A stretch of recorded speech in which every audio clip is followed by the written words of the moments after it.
Сотрудниками уголовного розыска Гудаутского РОВД в результате проведенных оперативно-профилактических мероприятий в селе Куланархо выявлено два факта незаконного хранения наркотических средств.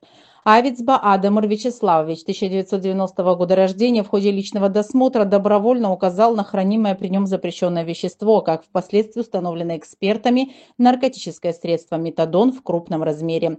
По данному факту в отношении Адамира Авицба следственным подразделением отдела внутренних дел по Гудаутскому району по части 2 статьи 223 Уголовного кодекса Республики возбуждено уголовное дело. На время предварительного следствия подозреваемый ограничен подпиской о невыезде. Также к уголовной ответственности привлечен ранее судимый Арсали Сад Безурабович, 1981 года рождения, у которого при личном досмотре было изъято наркотическое средство каннабис.